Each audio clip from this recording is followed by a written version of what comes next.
Alléluia. Gloire à Dieu. Soyez les bienvenus aujourd'hui à notre sondage d'Écriture. Une fois encore, le Seigneur nous a donné cette opportunité de pouvoir étudier sa parole. Et nous sommes si ravis parce qu'il va nous enseigner encore aujourd'hui. Prions. Père, nous te bénissons, te glorifions, te rendons gloire. Nous t'exaltons, Seigneur, pour tout ce que tu fais dans notre vie. Encore, Seigneur, aujourd'hui tu as préparé ce grand jour pour nous enseigner, pour nous nourrir, Seigneur, spirituellement. Nous prions, Seigneur, que tu nous enseignes à travers le Saint-Esprit qui est le grand enseignant qui vient, qui nous enseigne la manière dont nous allons comprendre, marcher selon cette parole au nom de Jésus-Christ. Nous te rendons gloire grâce, nous savons que tu nous as exaucés. Viens et commence et achève avec nous. Au nom précieux de Jésus, nous avons prié. Amen. La fois passée, par la grâce de Dieu, nous avons vu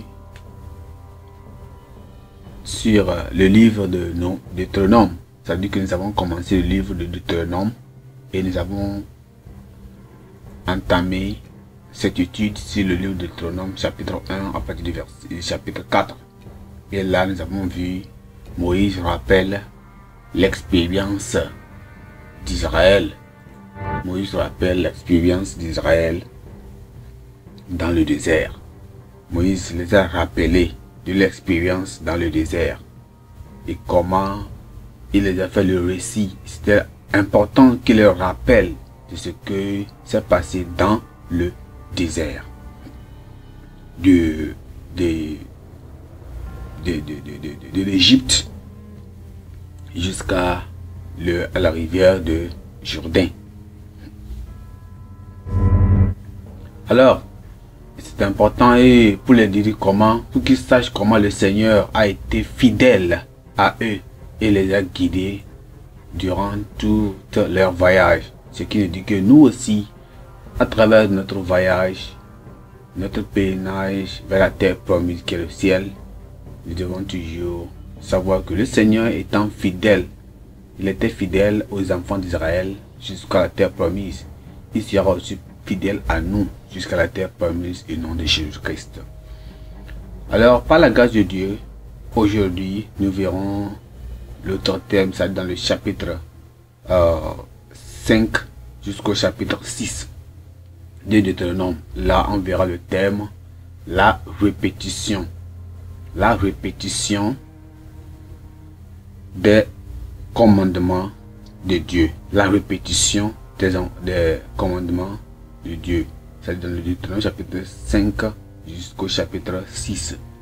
Et là, on voit exactement l'importance. C'est important que les enfants d'Israël soient rappelés, réaffirmés. Donc, lorsque nous parlons de commandement, nous disons simplement que quoi? Que des instructions. Alors, nous parlons des instructions. Nous allons lire certains passages tellement importants. Deutéronome chapitre 5, à partir du verset 1. La Bible dit, Moïse convoqua tout l'Israël et leur dit, écoute Israël, leurs lois et les ordonnances que je vous ai fait entendre aujourd'hui. Apprenez-les et mettez-les soigneusement en pratique. L'Éternel notre Dieu a traité avec nous une alliance à Horeb. Et ce n'est point avec nos pères que l'Éternel a traité cette alliance, c'est avec nous qui sommes ici aujourd'hui tout vivants. L'Éternel vous parla face à face sur la montagne du milieu du feu. Je me tins alors entre l'Éternel et vous pour vous annoncer la parole de l'Éternel, car vous aviez peur du feu. Et vous ne montâtes point sur la montagne. Il dit, je suis l'Éternel ton Dieu qui t'a fait sortir du pays d'Égypte, de la maison de servitude. Tu n'auras point d'autre Dieu devant ma face. Et tu ne te feras point d'image d'aller de représentation quelconque des choses qui sont en haut dans les cieux, qui sont en bas sur la terre et qui sont dans les eaux pour bas, plus bas que la terre. Et tu ne te prosterneras point devant elles et tu ne les serviras point, car moi l'Éternel ton Dieu, je suis un Dieu jaloux qui punit l'iniquité des pères sur les enfants jusqu'à la 3e et à la 4e génération de ceux qui me haïssent. Verset 10. Et qui fait miséricorde jusqu'à 1000 générations à ceux qui même et qui garde mes commandements. Verset 11. Tu ne prendras point le nom de l'Éternel ton Dieu en vain, car l'Éternel ne laissera point impuni celui qui prendra son nom en vain. Verset 12. Observe le jour du repos pour le sanctifier comme l'Éternel ton Dieu te l'a ordonné. Tu travailleras 6 jours et tu feras tout ton ouvrage.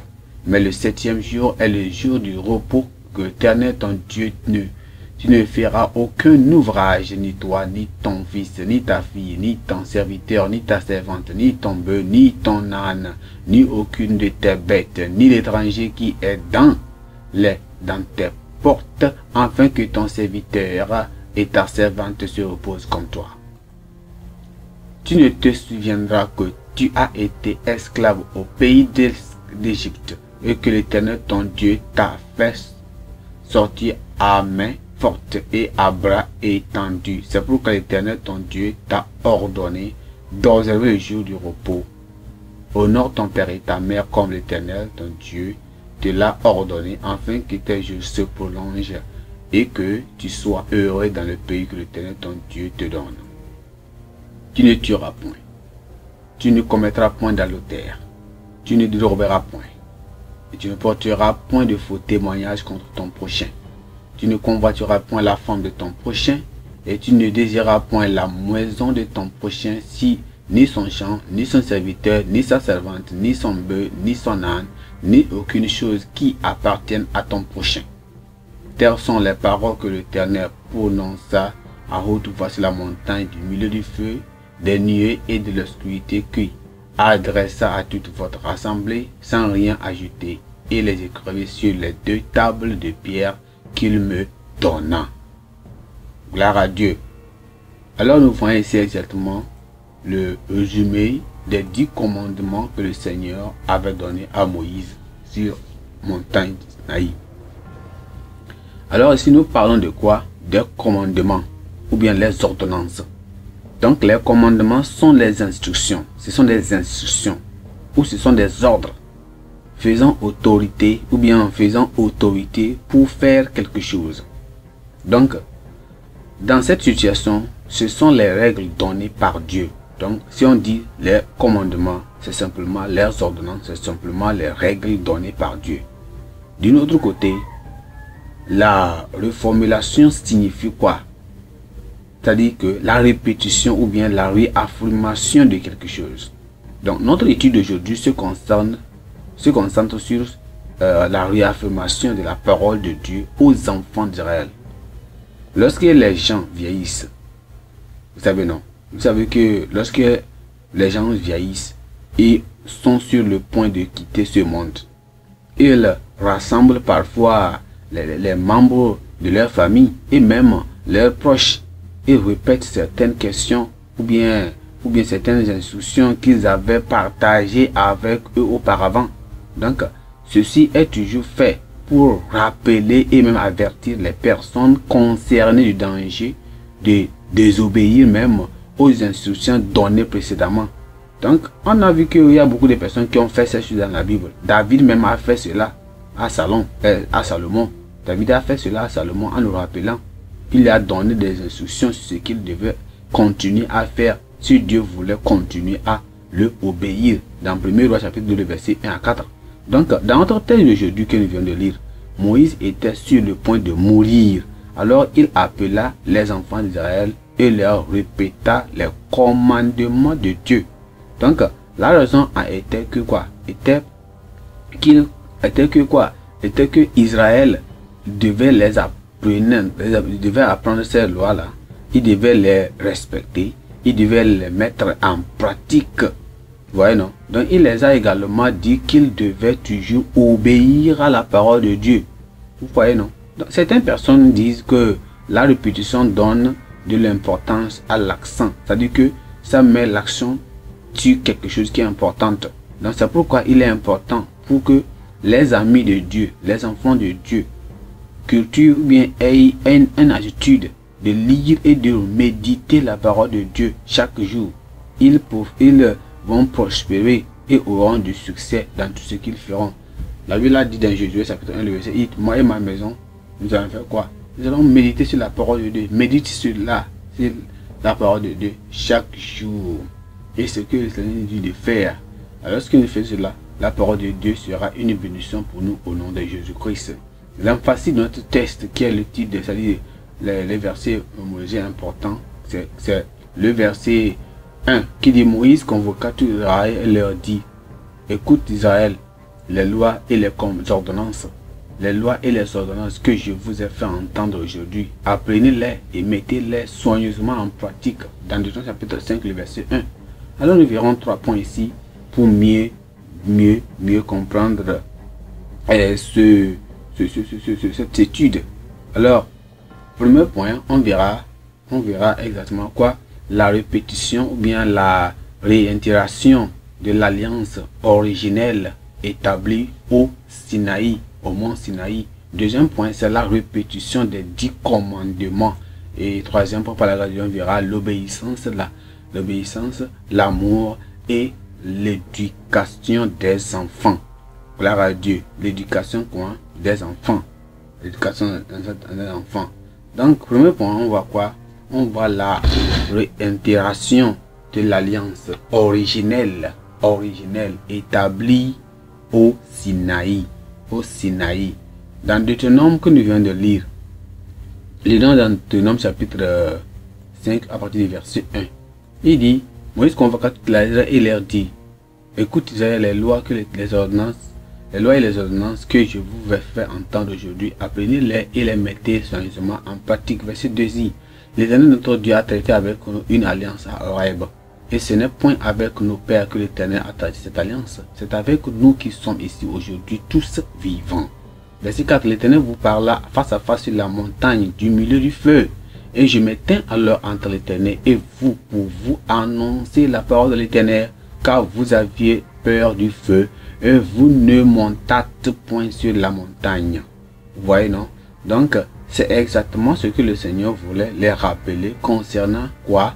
Concernant leur attitude, concernant ce qu'ils faisaient. Lisons dans le verset 22 et 23. Il dit quoi? Le 22 dit: Telles sont les paroles que prononça l'Éternel à haute voix sur la montagne du milieu du feu, des nuées et des obscurités, qu'il adressa à toute votre assemblée sans rien ajouter, et il les écrivit sur les 2 tables de pierre qu'il me donna. Verset 23 dit: Lorsque vous eûtes entendu la voix du milieu des ténèbres, et tandis que la montagne était tout en feu, vos chefs de tribus et vos anciens s'approchaient tous de moi. Vous voyez, non? Donc, Moïse en train de leur rappeler, faire souvenir si ce qui s'était passé sur la montagne là. Alors ici, vous voyez que quoi? Moïse simplement en train de faire un rappel, il est en train de faire un souvenir sur de la montagne, ce qui était parti là-bas. Il dit, Moïse ici fait comment? Il répète ici l'accent qu'il a mis précédemment sur la nécessité pour Israël d'écouter et d'apprendre, même d'apprendre et même de garder et même de mettre en pratique.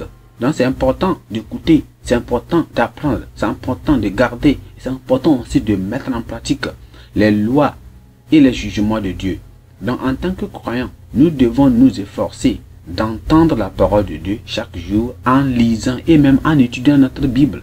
Nous devons aussi également apprendre son contenu en l'intériorisant, en la méditant, en priant pour obtenir la grâce nécessaire pour nous conformer, même pour obéir et même pour défendre ces vérités contre les corruptions par les faux docteurs, de la Bible. Donc, Moïse leur rappelle ici comment l'alliance que Dieu a conclue avec eux à Horeb, c'est-à-dire au mont Sinaï. Donc au mont Sinaï, tous les Israéliens, ou bien tous les Israélites présents ont conclu l'alliance avec Dieu en personne, tandis que ceux qui étaient encore enfants et qui sont nés après l'ont conclu par procuration, donc par l'intermédiaire de leurs parents. Donc bien que la nouvelle génération d'Israël à laquelle Moïse s'adresse dans le texte ici, que nous venons de lire, dans le texte ici, est moins de 20 ans. Donc à l'exception de Caleb et de Josué, l'alliance a été conclue en leur nom. Vous le savez, non? Dans le verset 2, verset 3 de notre texte que nous venons de lire, de Deutéronome chapitre 5. Donc, au fur et à mesure qu'il devenait adulte, c'est-à-dire qu'il maturait, il devait la confirmer et la renouveler avec Dieu. Donc, l'alliance que Dieu avait conclue avec Israël apprenait certaines promesses qui s'entendaient au-delà de l'ancienne génération. Donc, il a promis de faire d'eux une nation sainte, un trésor particulier, un royaume de sacrificateurs.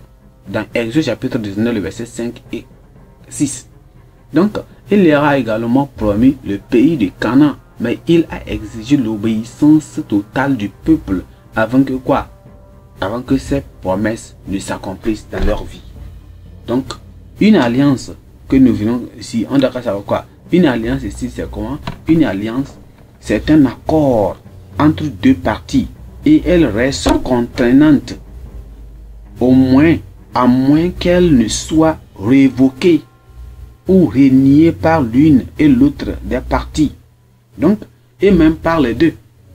Dans les effets d'une alliance, qu'ils soient bons ou mauvais, peuvent s'attendre aux générations à venir. Donc, Dieu est ici vraiment descendu sur le mont Sinaï et le peuple a vu les manifestations physiques de sa présence. Il leur a parlé intimement et ils les ont vraiment entendus, ils ont même entendu la voix de Dieu. C'est-à-dire dans le verset 4 de Deutéronome chapitre 5.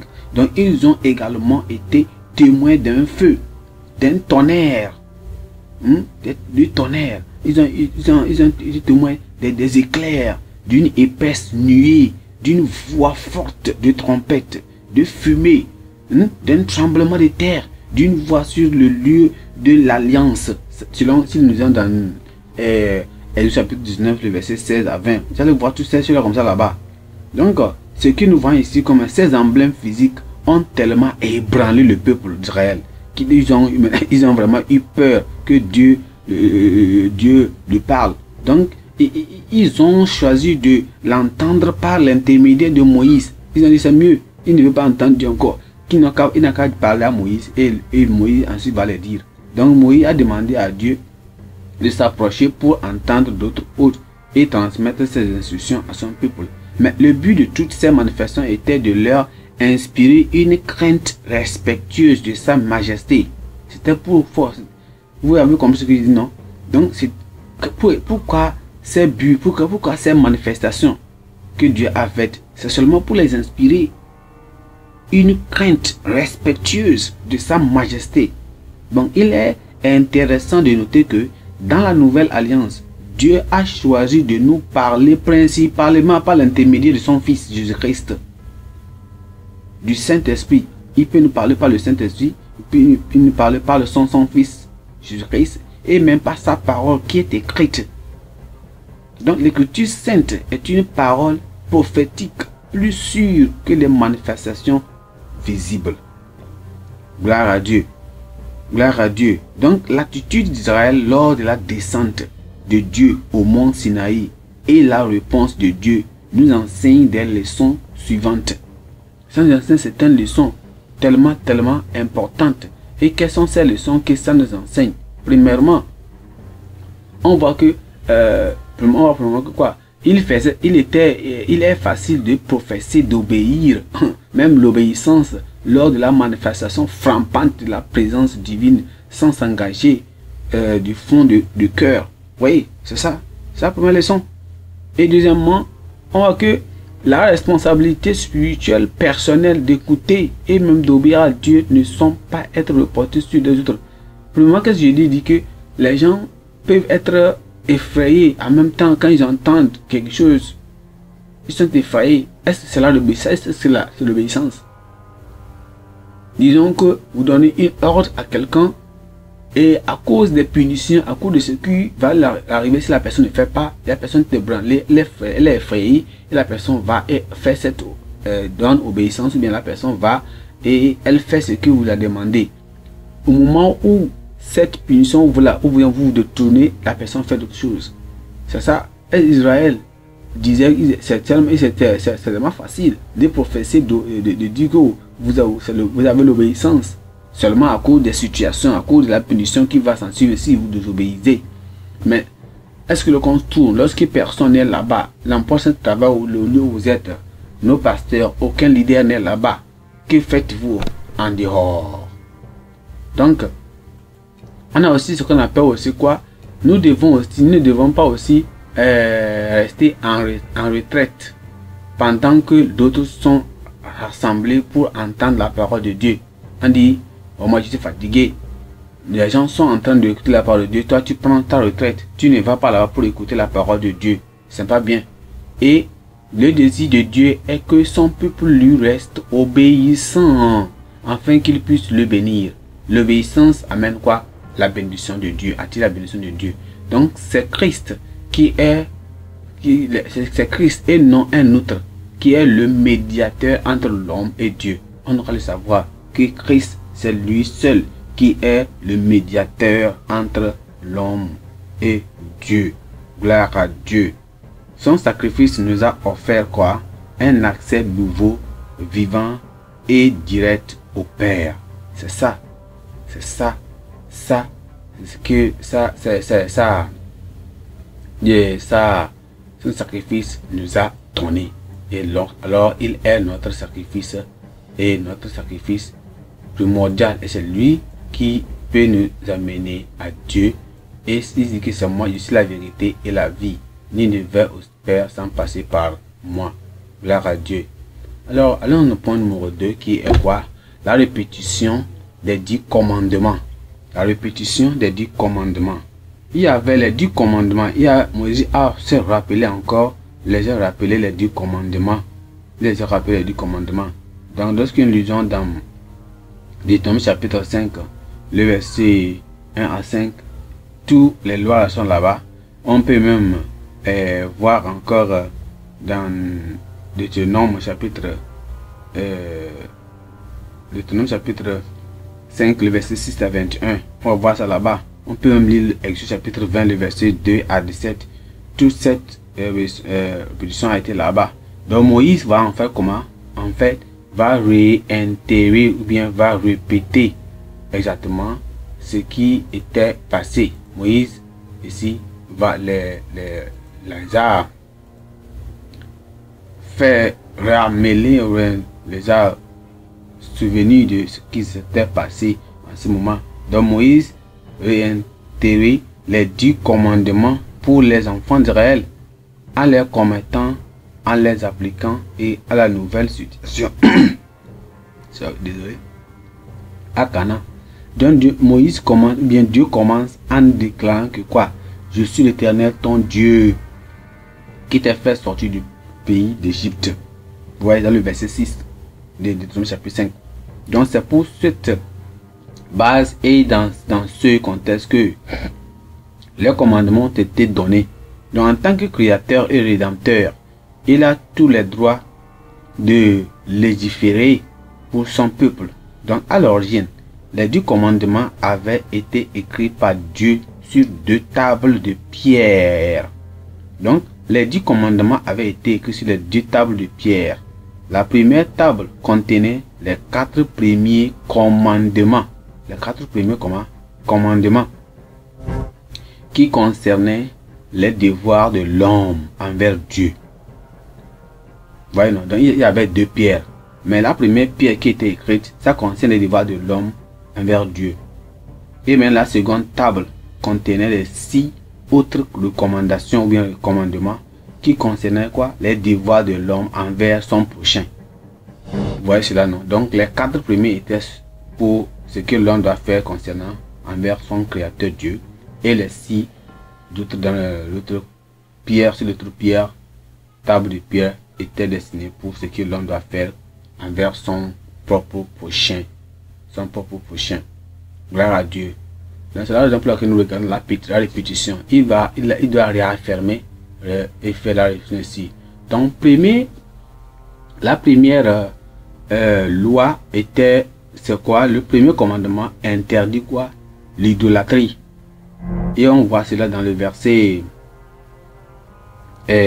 dans le verset qui suit, ils ont dit, tu auras point d'autre Dieu devant ma face. Donc l'accent est mis sur la personne qui doit être l'objet de notre adoration. Donc il y a un seul Dieu et c'est à lui seul qu'il faut rendre un culte.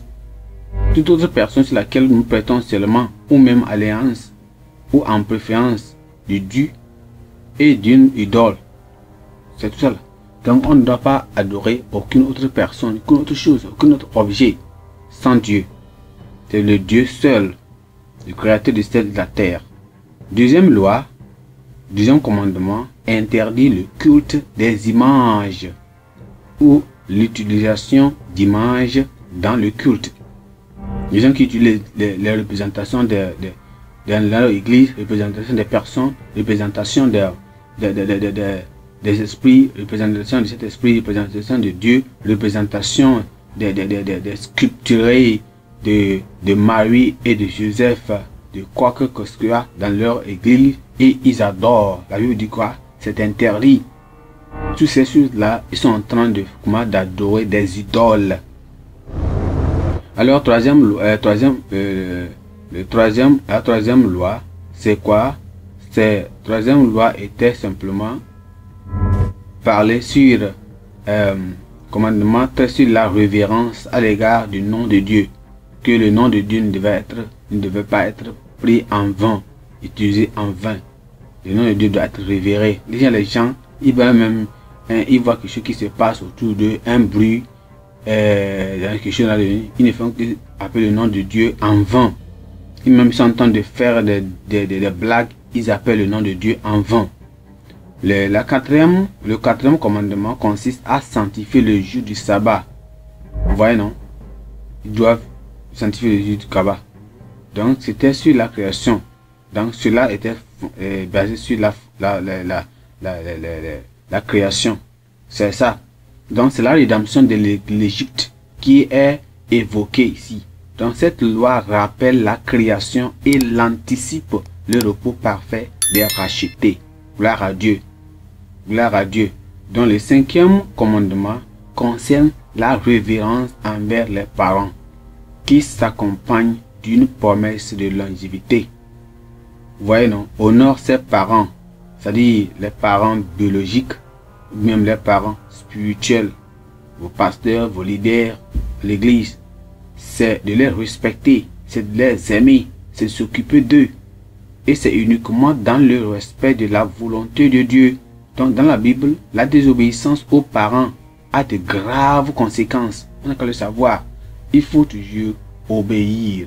Dis, obéis ton père et ta mère afin que tu vives longtemps sur la terre que le Seigneur t'a donné. Le sixième commandement interdit quoi? Le meurtre sous toutes ses formes, et qu'il s'agisse même d'avortement. Vous savez, est-ce que vous savez que l'avortement c'est une meurtre? On a aussi ce qu'on appelle l'autodestruction. Ceux qui font commettre le suicide. Vous voyez, non, ceux qui se tuent eux-mêmes. Donc il y a ce qu'on appelle aussi la sorcellerie. La sorcellerie, ils tuent les gens. La violence, la vengeance. Même les gens qui font l'empoisonnement, ils empoisonnent ou même ils exposent. Il y a ce qu'on appelle l'exposition de ses voisins à tout ce qui peut attendre à leur vie. Car la vie humaine est sacrée aux yeux de Dieu. La personne ne va pas tuer la personne, mais ils vont l'empoisonner ou bien ils vont le faire l'exposer. Ils vont l'exposer à faire face à un danger qui peut ruiner la vie de cette personne-là. Et septièmement, on voit que quoi? Il y a ce qu'on appelle, il y a le commandement interdit quoi? L'adultère. Donc Dieu a dit quoi? Tu ne commettras point l'adultère dans le verset 18. Donc la promulgation visait à protéger la vie familiale et à la casterie du peuple de Dieu. Donc dans le contexte des 10 commandements, des 10 impurités sexuelles. Donc un commandement d'adultère, c'était interdit de commettre l'adultère, qui comprend toutes les formes d'adultère. Toutes les formes d'adultère. Vous le savez aujourd'hui, vous le savez déjà, toutes les formes d'adultère. Le 8e commandement interdit le vol.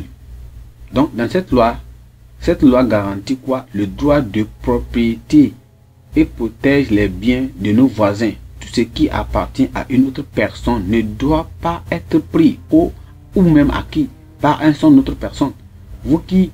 Toi qui vas te prendre la femme d'autre personne, tu es voleur.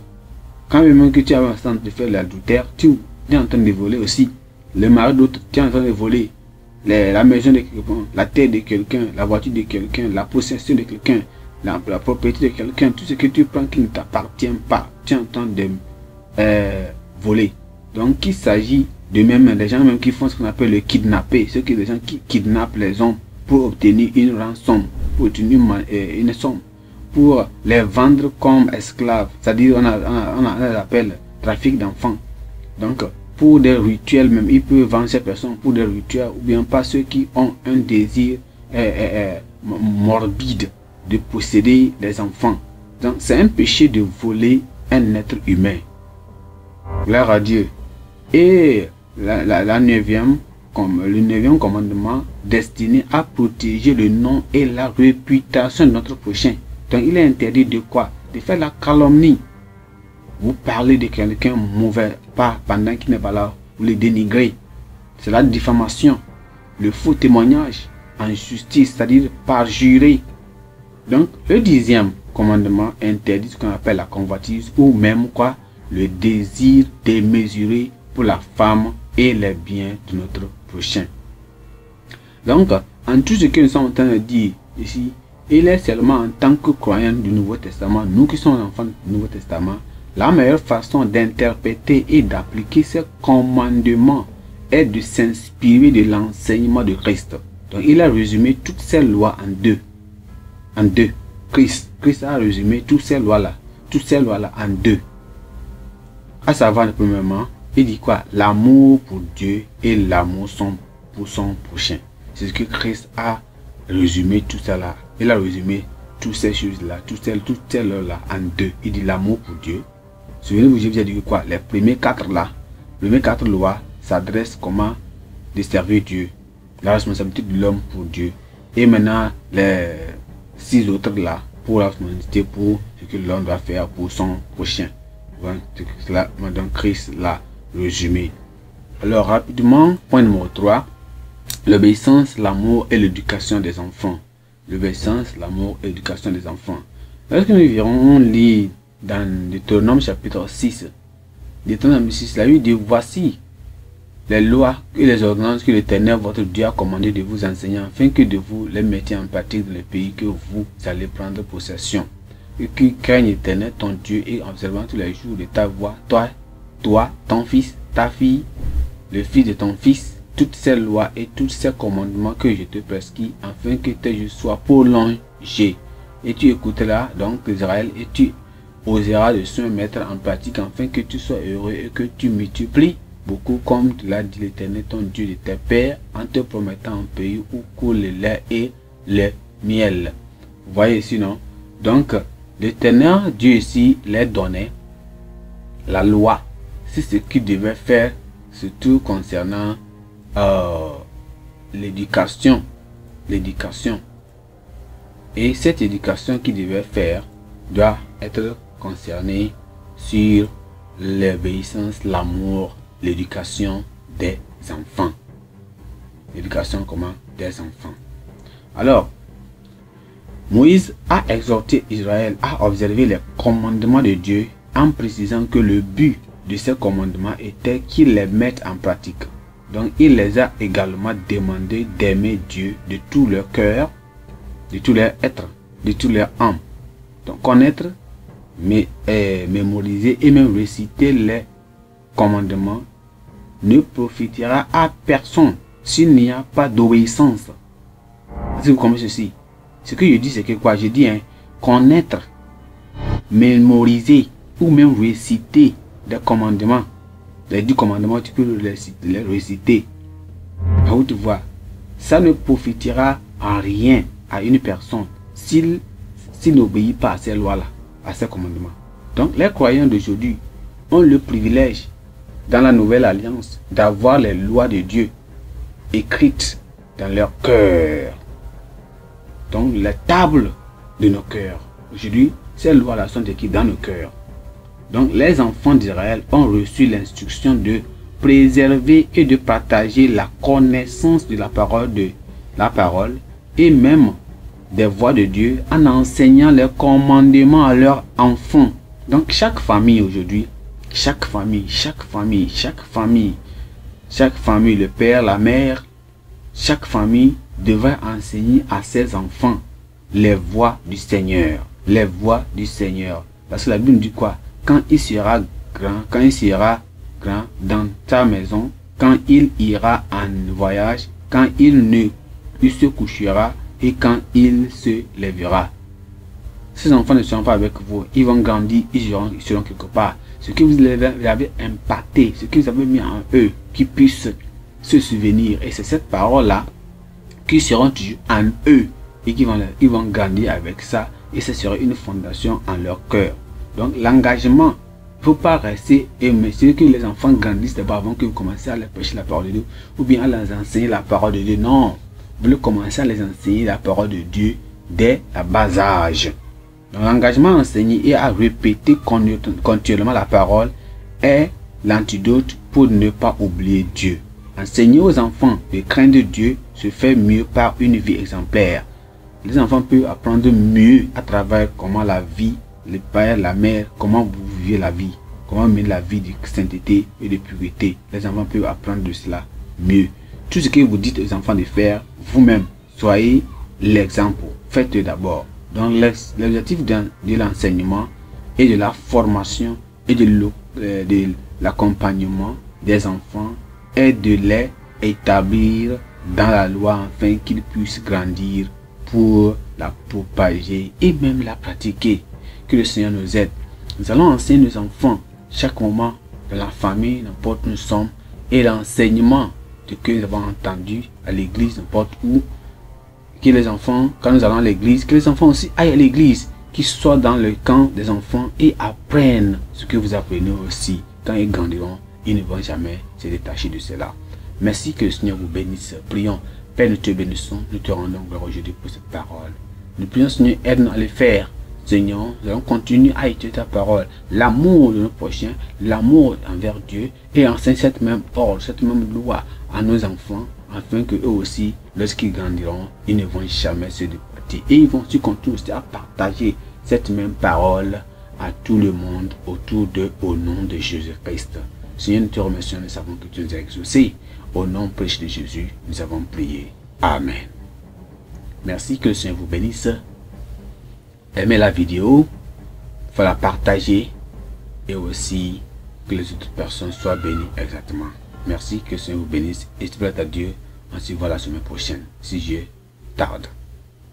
Au revoir.